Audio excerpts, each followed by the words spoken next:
So I'm listening to my tape that I made just now, and I am thinking, okay, Casey, this is for you. So just speak your truth. So I remember as a Jehovah's Witness pioneer, I spent 840 hours a year, every year. And I'm type A, so I probably spend closer to 900 hours a year in service. And I had the biggest epiphany about service.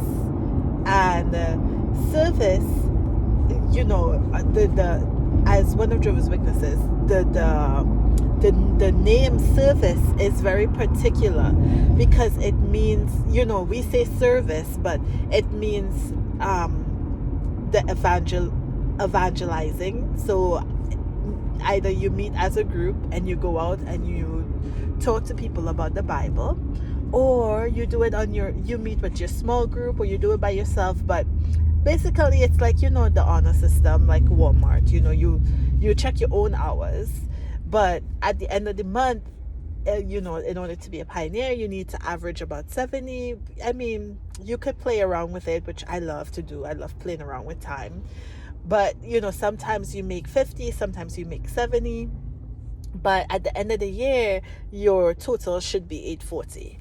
And usually I would approximate, especially when I was during nursing school, I would do like, the colder months, or, the months that I had exams, I would do a little bit less, and then I would budget my time to do more, maybe on breaks, maybe when the weather was nicer, when it was, not daylight savings time.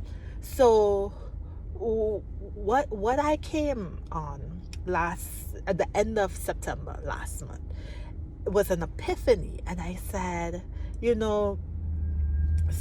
I don't know where I got this from. It could be from the religion, or it could just be me, because I'm kind of crazy. But that word service, I just sat with it, and I thought, man, everything you do in life is service, right? And sometimes we're so stuck on religion that we forget the kingdom. The service to the kingdom has nothing to do with religious activity. The kingdom is a government. It's a real government. And just like you have service jobs for the government that we work for, when you work for God's kingdom, there are service jobs involved. But check the thing so I've been working a lot with nonprofit organizations, and I sat in this room. It was a Food Economic Council. It was absolutely amazing. And I sat and I said, wow, there are people here who are working for absolutely free. And there are people here making so much money.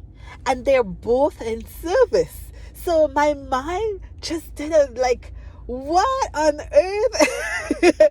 Because I said, we're clapping for this lady because her service brought millions of dollars to her organization, and we're clapping for her. And she's feeling good about what she did because she has tangible results to show what she did. And but she didn't do it for free. And then I'm looking at other people in the room, and some of them are working for free, and we're clapping to award because they fed like millions of homeless people during COVID, but they work for free. So I just really had this point where, I was like, if everything that we do is service, right? Why would I choose? And this was just my internal question. Why did I choose to perform services for free, to think that my reward is just the happiness of making somebody else happy, when somebody else does that and they get the reward of making someone else happy Other people are really happy with what they did because they helped them out, but they also had enough to sustain themselves and to share in a monetary way. And my brain just did like a 360 because I don't know why I would choose if I had to.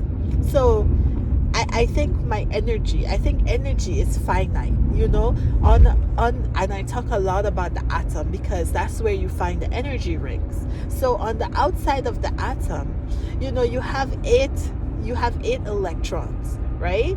And it's either you're gonna stay stable with eight, you're gonna give up one, you're gonna share one, or you're gonna lose it. But at the end of the day, it's only eight.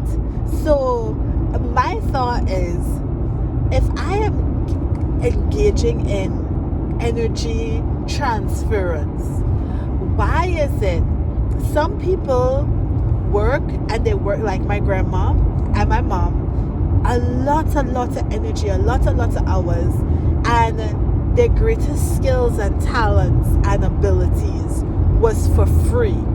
And there are people who don't even have the amount of talent that they had, that they're making money on it. And when I'm saying this, let me clarify, right?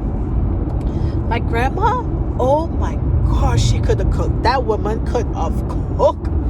And she used to cook religiously. She was Seventh-day Adventist. She used to cook to feed the poor. And I'm thinking, well, if you think about it, right? What is the service, right? So in her mind, the service is,